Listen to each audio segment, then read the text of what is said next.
রাব্বুল আলামিন বলেন, ইন্নাল্লাযীনা আমানু ওয়া আমিলুস সালিহাতি কানাত লাহুম জান্নাতুল ফিরদাউসি নুজুলা। সুবহানাল্লাহ বললেন না? এই আয়াত আমার তো কলিজায় রক্তকরণ হয়। জান্নাতুল ফিরদাউসি নুজুলা, তার আগে আল্লাহ শর্ত দিছেন, শর্ত ছাড়া জান্নাতুল ফিরদাউস পাওয়া যাবে না। নেভার এভার, কখনো সম্ভব না। জান্নাতুল ফিরদাউস পেতে হলে আল্লাহ কি সুন্দর শর্ত লাগাইছে, ইন্নাল্লাযীনা আমানু ওয়া আমিলুস সালিহাতি কানাত লাহুম জান্নাতুল ফিরদাউসি নুজুলা। ইন্নাল্লাযীনা আমানু, প্রথম নাম্বার শর্ত ঈমান আনতে হবে। এরপরে দ্বিতীয় নাম্বার শর্ত আমিলুস সালিহাত করতে হবে। পৃথিবীতে অসংখ্য বৌদ্ধ, খ্রিস্টান, নাসারা, ইহুদি আছে, অনেক ভালো কাজ করে, আমলে সালেহ, মানুষকে দান করা আমলে সালেহ কিনা? কথা বলেন না। মানুষকে হাদিয়া দেওয়া, একজন মানুষকে দেখে মুচকি হাসি দেওয়া, তার সাথে সুন্দর ব্যবহার করা, মেহমান আসলে তাকে খুব সুন্দর করে আপ্যায়ন করা, তাকে একটুখানি আগায়া দেওয়া রাস্তা পথ, এগুলি ভালো কাজ। রাস্তা থেকে কষ্টদায়ক জিনিস সরিয়ে দেওয়া ভালো কাজ। হিন্দুরা করে নাই? সব করে হিন্দুদের মধ্যে। এবং আমি গতকালকে একটা আর্টিকেলের মধ্যে পড়লাম, ভারতের মানবাধিকার সংস্থা যারা মানে নিজেদেরকে আসল প্রকৃতপক্ষে মানুষ বলে যে দাবি করে হিন্দু, এরা বাংলাদেশের বিভিন্ন, যে বাংলাদেশে ট্রানজিট করা হচ্ছে, তারপরে যে মাঝখান দিয়ে রাস্তা তৈরি করা হচ্ছে, আমরা যেসব বিরোধিতা করি, তো ভারতের হিন্দু মানবাধিকার সংস্থা তারা সম্পূর্ণ বাংলাদেশের পক্ষে কথা বলছে। তো ভালো কাজ, কিন্তু সে হিন্দু, সে কি জান্নাত পাবে? পাবে না, কারণ প্রথম শর্ত তার পূরণ হয় নাই। ইন্নাল্লাযীনা আমানু, প্রথম শর্ত ঈমান, এরপরে আমলে সালেহ করলে আল্লাহ জান্নাত দিবে। সুবহানাল্লাহ পড়বেন না? সেই কারণে প্রথম শর্ত নাই। বিল গেটস কোটি কোটি টাকা ডোনেশন করে, ইলন মাস্ক, আপনি তো 1-2 টাকা মসজিদে আসলে 10 টাকা 15 টাকা দান করি, তা আমরা হুজুররা তো দান করিই না, কিন্তু এরা হাজার হাজার মিলিয়ন বিলিয়ন ডলার একদিনে দান করে। একই কলমের খোঁচায় 1000 বিলিয়ন ডলার, যাও দিয়ে দিলাম, 1 লক্ষ ডলার দিয়ে দিছি, কিন্তু জান্নাতুল ফিরদাউস পাবে? পাবে? জান্নাতুল ফিরদাউস পাবে না। তার কারণ হচ্ছে তার কাছে ঈমান নাই। ঈমান কত বড় দামি জিনিস, গোটা পৃথিবী 1000 বার বিক্রি করলে একজন মানুষের, একজন মুমিনের সমান হবে না। সুবহানাল্লাহ বললেন না? এই জন্য বিশ্বনবী বলছেন, একজন মুমিন বেঁচে থাকতে যতদিন পর্যন্ত একজন মানুষ পড়বে লা ইলাহা ইল্লাল্লাহ, ততদিন পর্যন্ত ইউরোপ থাকবে, আমেরিকা থাকবে, সুইজারল্যান্ড থাকবে, জাপান থাকবে, বাংলাদেশ থাকবে। তার মানে গোটা ইউরোপ, আমেরিকার, বাংলাদেশ, পাকিস্তান, ভারত, ইরান, ইরাক থেকে একজন মুমিনের দাম বেশি না কম? কথা কয় না? বেশি না কম? কিন্তু এখন মানুষ মূল্যায়ন করে কি করে না? করে। এই যে প্যালেস্টাইনে গতকালকে ভিডিও দেখলাম, একটা কুকুর দিয়ে একজন বৃদ্ধা মহিলা মাকে, দেখছেন, কুকুর লেলিয়ে দিয়েছে, যা পাগলা কুকুর। বৃদ্ধা মহিলার রুমের মধ্যে পাগলা কুকুর দিচ্ছে। এখন পাগলা কুকুরের স্বভাব কি? মানুষকে কামড় দেওয়া। তাকে কামড় দিয়ে তার চেহারার অংশটুকুন খেয়ে ফেলছে। কত হৃদয় বিদারক দৃশ্য!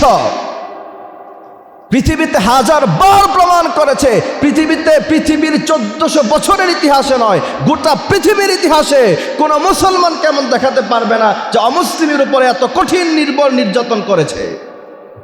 দেখাতে পারবে কেউ? পৃথিবীর ইতিহাস মানুষের চোখের সামনে কি সামনে না? সব কিছু মানুষের সামনে ক্লিয়ারেন্স করা আছে। শুধু খালি মুহাম্মদ সাল্লাল্লাহু আলাইহি ওয়াসাল্লাম থেকে নয়, গোটা পৃথিবীর ইতিহাসে এমন নির্ভর, এত খারাপ যুগের মতো জাহিলি যুগেও এত কঠিন নির্যাতন মানুষকে করা হয় নাই, যেগুলি বর্তমানে মুসলমানদের সাথে করা হচ্ছে। কিন্তু করা হলেও দিন শেষে জান্নাত আছে না নাই? সেজন্য রব্বুল আলামিন বললেন, ইন্নাল্লাযীনা আমানু ওয়া আমিলুস সালিহাতি কানাত লাহুম জান্নাতুল ফিরদাউসি নুজুলা। দুইটি শর্ত যাদের মধ্যে থাকবে, বিনা হিসাবে জান্নাতুল ফিরদাউস দান করবেন যিনি, তিনি কে? দ্বিতীয় নাম্বার জান্নাতের নাম হলো দারুল মুকামা। রব্বুল আলামিন দারুল মুকামা সম্পর্কে বলছেন, আল্লাযী আহাল্লানা দারাল মুকামাতি মিন ফাদলিহি লা ইয়ামাসসুনা ফিহা নাসাবু ওয়া লা ইয়ামাসসুনা ফিহা লুগুব। রব্বুল আলামিন বলেন, আল্লাযী আহাল্লানা দারাল মুকামাতি মিন ফাদলিহি, যেই রব তোমাদেরকে তার অনুগ্রহে দারুল মুকামা জান্নাত দান করলেন, লা ইয়ামাসসুনা ফিহা নাসাবু, সেখানে কোনো চিন্তা নাই, ওয়া লা ইয়ামাসসুনা ফিহা লুগুব, সেখানে কোনো ক্লান্তি নাই। সুবহানাল্লাহ পড়বেন না? পৃথিবীর মধ্যে কাজ ভালো হোক অথবা খারাপ হোক, ক্লান্তি আসে না নাই? 20 রাকাত নামাজ পড়ছেন, এরপরে ক্লান্তি আসে না নাই? অনেক খাবার খেয়েছেন, গরুর গোশত ডাটে খাইছেন, 1 কেজি গরুর গোশত খেয়ে ফেলছেন এক বসা, এরপরে ক্লান্তি আসে না নাই? এরপরে সব জায়গায় ক্লান্তি, অনুষ্ঠান করছেন ক্লান্তি, গান বাজনা নাচানাচি করছেন, অনেক মজা, সেখানেও ক্লান্তি আসে না নাই? কিন্তু রব্বুল আলামিন বলছেন, দারুল মুকামা হলো এমন জান্নাত, লা ইয়ামাসসুনা ফিহা নাসাবু ওয়া লা ইয়ামাসসুনা ফিহা লুগুব, সেখানে কোনো ক্লান্তির ছায়া থাকবে না। সুবহানাল্লাহ বললেন না? সে রব দারুল মুকামা জান্নাত আমাদের দান করুক, বলেন আমিন। সেজন্য রব্বুল আলামিন বলছেন, দ্বিতীয় নাম্বার জান্নাতের নাম হলো দারুল করার।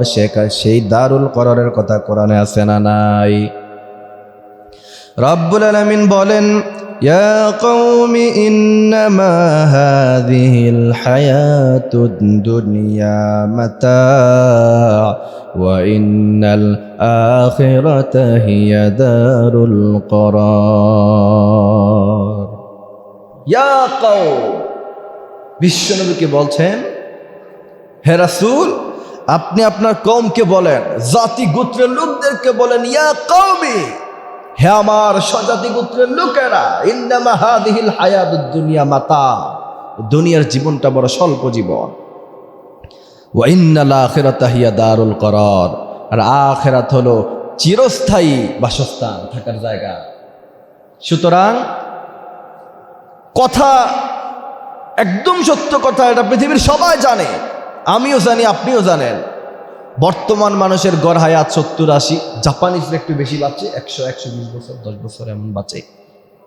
কিন্তু এই ছোট্ট সময়কে অনেক সুন্দর করার জন্য, আরাম করার জন্য পৃথিবীতে মানুষ কি পরিমাণ কষ্ট করলে পরে 5 বছর পর্যন্ত প্রবাসে থাকে, ঠিক কি না? 5টি বছর। গতকালকে আমার এক বোনের সাথে কথা হলো, চাচাতো বোন, বলছে যে আমার হাজব্যান্ড বিদেশ থেকে আসবে, তো খুশি খুব। আমি বলছি যে কত বছর পরে? বলছে 5 বছর পরে। আমি তার দিকে তাকিয়ে গেছি, কেমনে সম্ভব? বিয়ে করার পরে 5 বছর পর্যন্ত প্রবাসে থাকে। অনেক প্রবাসী ভাইরা এত ফোন দিয়ে এত কান্নাকাটি করে, হুজুর জীবনের সব বিলিয়ে দিলাম পরিবারের জন্য, শেষ পর্যন্ত কিছু পাই নাই। তার জীবনের যে 70 বছরের জীবনের প্রথম, তার যে যৌবনকাল বয়স 40-50 পর্যন্ত প্রবাসে থাকে, শুধুমাত্র শেষের 20-30 বছর আরামে থাকার জন্য, ঠিক কিনা? অনন্তকাল, কতকাল, কত সময়, যার কোনো ইয়ত্তা নাই। শুধুমাত্র কোরআনের একটা অংশের মধ্যে, তাহরুজুল মালাইকাতু ওয়ার রূহু ইলাইহি ফি ইয়াউমিন কানা মিকদারুহু 50,000 সানা, 50,000 বছর বলা হয়েছে একদিনের সমান। সুবহানাল্লাহ পড়বেন না? অনন্তকাল, কত সময় পর্যন্ত আপনি আখিরাতে থাকবেন, এটার কোনো ব্যাখ্যা আছে? ব্যাখ্যা নাই। অনন্তকাল, শেষ নাই, যার কোনো শেষ নাই। সেই জান্নাত পাওয়ার জন্য আবার অনেক সহজ। জান্নাত পাওয়া কত সহজ! সুবহানাল্লাহি ওয়া বিহামদিহি সুবহানাল্লাহিল আযীম একবার পড়বেন, আল্লাহ পাক জান্নাতের মধ্যে একটা ফল গাছ নির্মাণ করে দিবে। আবার গতকালকে হাদিসের মধ্যে আমি পেয়েছি, বিশ্বনবী সাল্লাল্লাহু আলাইহি ওয়াসাল্লাম বলছেন, কোন ব্যক্তি যদি প্রতিদিন 100 বার সুবহানাল্লাহি ওয়া বিহামদিহি পড়তে পারে, আল্লাহ সুবহানাহু ওয়া তাআলা মিসলা জাবাতিল বাহার, সমুদ্রের ফেনা পরিমাণ গুনাহ মাফ করে দিবে। জান্নাতে যাওয়ার জন্য রাস্তা একদম ক্লিয়ার, সহজ রাস্তা। এরপরও আমরা সেটাকে গ্রহণ করছি না। দুনিয়ার প্রতি লোভ লালসা, দুনিয়া একটু ভালো থাকা, এটা সবাই চায়, পৃথিবীর সবাই চায়, আমরাও চাই।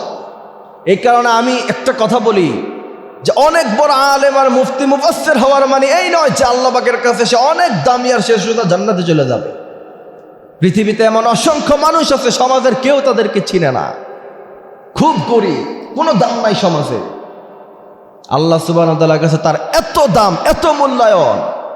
কিয়ামতের মাঠে দেখা হলে পরে তখন বোঝা যাবে যে আমার আপনার থেকে 500 বছর আগে জান্নাতে চলে গিয়েছে। সুবহানাল্লাহ বলবেন না? সেজন্য একটা ঘটনা পড়ছিলাম, এক খুব গরিব মানুষ, ছিঁড়া কাপড় পরা, রাস্তা দিয়ে হেঁটে যাচ্ছিল। আর এক তাগড়া যুবক, সে তার যুবতী বান্ধবী নিয়ে রাস্তার মধ্যে দিয়ে হেঁটে যাচ্ছিল। রাস্তার মধ্য থেকে কাদা ছিটা পড়ে গিয়েছে সেই বুড়ো লোকের শরীর থেকে। বুড়ো লোক হেঁটে যাচ্ছিল, পায়ের জোরে চাপ পড়ে কাদা লেগেছে সেই যুবতীর শরীরে। যুবতী বলছে, তুমি আমার কিসের ভালোবাসার মানুষ, এই যে বুড়া লোকটাকে ধর। এমন এখন আছে না নাই? কথা কয় না, আছে না নাই? বুড়া লোককে ডাক দিছে, কিরে এমন করলি কেন? দিছে থাপ্পড়, চিনস বেটা আমারে, আমি এই লীগ করি, আছে না নাই? আমি একটা করি, আমি এই লীগের নেতা, আমি ছাত্র নেতা, তোমার মতো বহুত ছাত্র নেতা আমার দেখা আছে। আল্লাহ বলছেন সবগুলিকে বানিয়েছে মিন নুতফা থেকে, আবার তোমাদেরকে মাটির মধ্যে মিশিয়ে দেব। কিসের এত অহংকার, ঠিক কিনা? এরপরে বলছে, কিরে কাদা লাগালি কেন? কাদা তো আমি এমনি লাগাই নাই, লেগে গিয়েছে, বলতে পারি না, বড় মানুষ দিছে থাপ্পড়। প্রেমিকের সামনে তার একটা ভাব আছে না, যে আমি তো এই ভাব দেখাইছে। সে তার রবকে সরাসরি ডেকে বলছে, আয় রব্বুল আলামিন, আমি তো তোমার আশিক, তুমিও আমার মাশুক, আমি তোমার মাশুক। এই পৃথিবীর মধ্যে একজন প্রেমিক তার প্রেমিকার জন্য আমাকে থাপ্পড় মেরেছে, এবার তুমি কি করো দেখি। মুহূর্তের মধ্যেই দোয়া করতে দেরি, মুহূর্তের মধ্যেই ওই যুবক, তাগড়া যুবক মাটিতে লুটে পড়ে মৃত্যুবরণ করলো। সুবহানাল্লাহ বলবেন না? মেয়ে বলছে, ঘটনা কি? ওই বৃদ্ধা লোক বলছে, ঘটনা হচ্ছে এমন, সে তোমাকে ভালোবাসে, তার কারণে তোমার শরীরে কাদা লেগেছে, সহ্য হয় নাই, আমার শরীরে আঘাত করেছে। আর আমিও এমন একজনের প্রেমিক, আমার গায়ে আঘাত লেগেছে, আমার প্রেমিকও সহ্য করে নাই। তোমার প্রেমিক আমাকে থাপ্পড় দিয়েছে, আর আমার প্রেমিক রব্বুল আলামিন তোমার প্রেমিকের জানটাই মুহূর্তের মধ্যেই চলে নিয়ে গিয়েছে। সুবহানাল্লাহ পড়বেন না? সেই জন্য রব্বুল আলামিন বলেন, এরপরে জান্নাতের আরেকটি নাম হলো দারুল করার।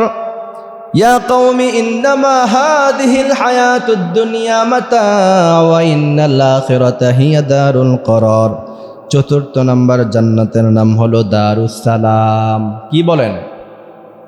দারুস সালাম মানে শান্তির জায়গা। রব্বুল আলামিন বললেন, ওয়াল্লাহু ইয়াদউ ইলা দারিস সালাম।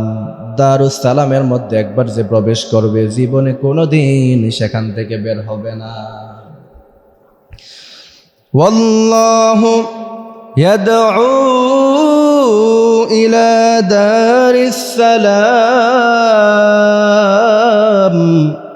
আল্লাহ রাব্বুল আলামিন বলছেন, আল্লাহ হলো এমন আল্লাহ যিনি নিরাপত্তার প্রতি তোমাদেরকে আহ্বান করে। ইয়াদউ ইলা দারিস সালাম, আমাদের রব আমাদেরকে জান্নাতের দিকে ডাকছে। সুবহানাল্লাহ পড়বেন না? এরপরে 5 নাম্বার জান্নাতের নাম হলো জান্নাতুল খুলদ। খুলদ মানে হলো প্রবেশ করলেন আপনি আজীবনের জন্য। সুবহানাল্লাহ পড়ে।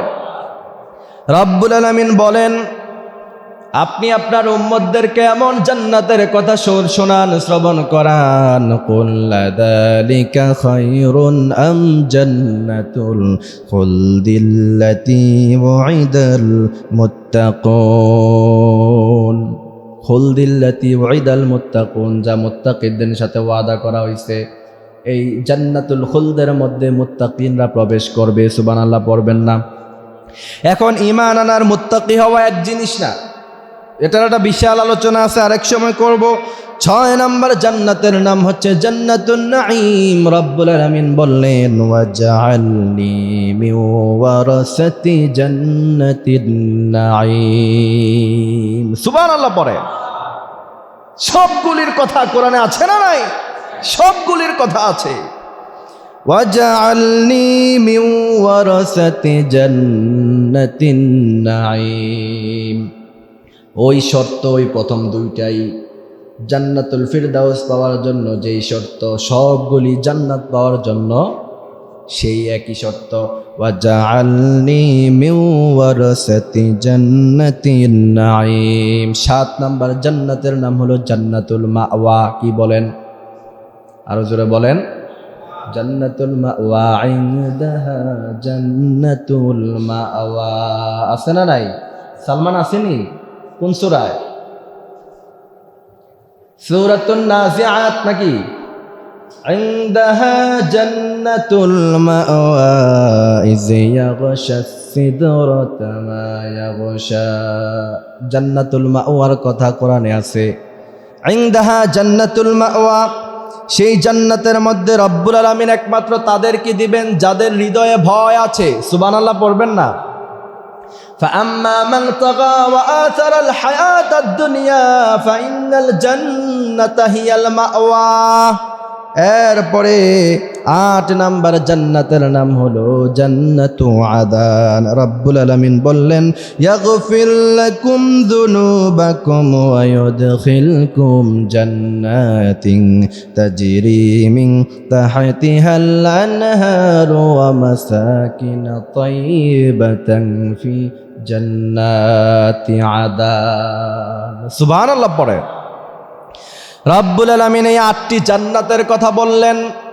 8টি জান্নাতের কথা বিশ্বনবী বললেন। কোরআন থেকে রেফারেন্স দিলাম 8টি জান্নাতের কথাই। আমরা দোয়া করি আল্লাহ সবচেয়ে বড় জান্নাত জান্নাতুল ফিরদাউস আমাদেরকে দান কইরেন। আমিন পড়েন। এনে কি সুবহানাল্লাহ কইবেন? দোয়া করলে আমিন বলতে হয়। এবার আসেন, জান্নাত তো আল্লাহ পাক 8টি রাখলেন। জান্নাতের মধ্যে কি আছে খুব সংক্ষিপ্ত আকারে বলছি। রব্বুল আলামিন বললেন কাযালিকা যাওয়াজনাহুম বিহুরিন আইন। জান্নাত তো এমনি নরমালি সাজাই নেই বেটা, 70,000 হুর এক একজন জান্নাতি লোকের জন্য রেখেছি। সুবহানাল্লাহ পড়বেন না? আর এরা কখনো বুড়ো হবে না, এদের চুলগুলিও পাকবে না, চামড়াও যেমন টকবকে দেখবা তেমনই থাকবে। সুবহানাল্লাহ পড়লেন না? বিশ্বনবী সাল্লাল্লাহু আলাইহি সাল্লাম হাদিসের বর্ণনার মধ্যে বলছেন জান্নাতের মধ্যে আল্লাহ রাব্বুল আলামিন যখন জান্নাতি লোকগুলাকে জান্নাতের মধ্যে প্রবেশ করাবেন তখন কি হবে? জান্নাতি লোকদের ব্যাপারে লামুজতামান লিল হুরিল আইন, জান্নাতের সমস্ত হুরেরা একত্রিত হয়ে তাদের সামনে পায়ের মধ্যে নূপুর পরা থাকবে। আর জান্নাতের হুরেরা যখন আসতে থাকবে তখন পায়ের নূপুরগুলি দুলতে থাকবে, আর একটা সাউন্ড হবে। সুবহানাল্লাহ বলেন। সেই সাউন্ড বাংলাদেশের মিউজিক সাউন্ডের মতো, কথা কয় না? হ্যাঁ, বাংলাদেশের মিউজিক সাউন্ডের মতো না। সেই সাউন্ডে পৃথিবীর কোনো মানুষ কোনোদিন কল্পনা করে নাই কত সুন্দর হবে। সুবহানাল্লাহ পড়েন। আর তারা অনেকগুলি কবিতা রচনা করবে, তার মধ্য থেকে তারা 2টি কবিতার কথা হাদিসের মধ্যে এসেছে। তারা বলবে নাহনুল খালিদাতু ফালা নাবিদু ওয়া নাহনুন নাইমাতু ফালা নাবউসু ওয়া নাহনুর রাদিয়াতু ফালা নাসখাতু তুবা লিমান কানা লানা ওয়া কুন্না লাহু। সুবহানাল্লাহ পড়ে। তারা তাদের কবিতায় বলবে ও বেটা, জীবনে কোনো দিন আমরা ধ্বংস হব না, বুড়ো হব না। সুবহানাল্লাহ পড়েন। এরপরে তারা বলবে ওয়া নাহনুল নাইমাতু ফালা নাবসু, আমরা কখনো নাখুশ হইব না তোমাদের উপরে। আমাদের স্ত্রীরা আমাদের উপরে মাঝে মধ্যে নারাজ হয় কি হয় না? আপনাকে সব চাইতে বেশি জীবন দিয়ে ভালোবাসে এমন প্রেমিকা নারাজ হয় কি হয় না? কিন্তু ওই হুরেরা বলবে আমরা কখনো ওয়া নাহনুন নাইমাতু ফালা নাবসু, জীবনে সব সময় তোমাদের উপরে খুশি থাকবো, যা চাইবা তাই দিব। সুবহানাল্লাহ পড়েন। এরপরে কবিতাগুলি যখন রচনা করবে তো সুন্দর সুন্দর আয়াত রব্বুল আলামিন বলেন ইয়াদউনা ফিহা বিকুল্লি ফাকিহাতিন আমিনিন, সেখানে ইয়াদউনা ফিহা বিকুল্লি ফাকিহাতিন আমিনিন, সেখানে তুমি যখন বসে থাকবা তোমার জন্য সুন্দরী রমণীরা সুন্দর সুন্দর প্লেটের মধ্যে বিকুল্লি ফাকিহাতিন আমিনিন, খুব সুন্দর করে সাজিয়ে গুজিয়ে ফল নিয়ে আসবে। সুবহানাল্লাহ বললেন না? বড় বড় 5 স্টারে গেলে দেখবেন রিসিপশনের মধ্যে মেয়ে আছে না নাই, কমপ্লিমেন্টারি জুস দেয়, মেয়ে এসে দেয়। ছেলের অভাব পড়ছে বাংলাদেশে? ছেলের অভাব পড়ে নাই, এটা আকর্ষণ। এই আকর্ষণ সবচেয়ে বেশি করে সাজিয়েছে আল্লাহ পাক জান্নাতে। সুবহানাল্লাহ পড়ে ইয়াদউনা ফিহা বিকুল্লি ফাকিহাতিন আমিনিন। ১৫০০ বছর পরে পৃথিবীর মানুষের কল্পনায় জাগে যে কমপ্লিমেন্টারি ওয়েলকামিং রিসিভের জন্য মেয়ে হলে সুন্দর হয়, কিন্তু সেই কথা আল্লাহ ১৫০০ বছর আগে কোরআনে বলেছেন, যারা এই সমস্ত আশেপাশে জিনিস থেকে বাঁচবা কিয়ামতের ময়দানে জান্নাতে যাবা, তোমাদের জন্য ওয়েলকামিং রিসিপশনে নারীরাই তোমাদের জন্য খাবার নিয়ে আসবে। আল্লাহ পাক সেই জান্নাত আমাদের দান করুক, বলেন আমিন। এরপরে রব্বুল আলামিন বলছেন মুত্তাকিইনা আলা সুরুরিম মাসফুফা ওয়া যাওয়াজনাহুম বিহুরিন আইন, তারা শ্রেণীবদ্ধ হিসাবে থাকবে, একজন দুইজন তো থাকবে না, অসংখ্য জন থাকবে। এরপরে রব্বুল আলামিন বললেন হুরুম মাকসুরাতুন ফিল খিয়াম, তাবুতে অবস্থানকারী একজন হুর আছে, এটার একটা ব্যাখ্যা আছে। এমন হুর দেখলেই মানুষের মাথা খারাপ হয়ে যাবে। বিশ্বনবী সাল্লাল্লাহু আলাইহি সাল্লাম বললেন এমন হুর, ওই হুর যদি মুখের লালা দুনিয়ার কোনো বিশাল বড় আটলান্টিক মহাসাগর, কোনো কুল কিনারা আছে, কত গভীর পৃথিবীর কেউ ধরতে পারে না এখনো পর্যন্ত। মারিয়ানা ট্রেঞ্চ, এটা কত গভীর হতে পারে পৃথিবীর কেউ জানে না, জানে কে? এই বিশাল সমুদ্রের মধ্যে বঙ্গোপসাগর কত বিশাল বড়, কত টন কি টন, কি পরিমাণ পানি আছে। গোটা পৃথিবীটাকে 20 ভাগ যদি মাটি হয়, 80 ভাগ যদি পানি হয়, তাহলে কল্পনা অতীত কত পানি হতে পারে। বিশ্বনবী বলছেন 1 ফোঁটা লালা যদি জান্নাতের কোন হুর এত বিশাল সমুদ্রে ছেড়ে দেয়, গোটা সমুদ্র মিষ্টি হয়ে যাবে। সমুদ্রে গেছেন কখনো? গেছেন? সমুদ্রের পানি মিষ্টি নাকি লবণাক্ত? লবণাক্ত পানি। 1 ফোঁটা লালা যদি গোটা সমুদ্রের পানিকে মিষ্টি করতে পারে, সেই জান্নাতের হুরদেরকে আল্লাহ পাক কত সুন্দর করে আর কি করে যে সাজাইছেন সেটা পৃথিবীর কেউ জানে না, জানে কে?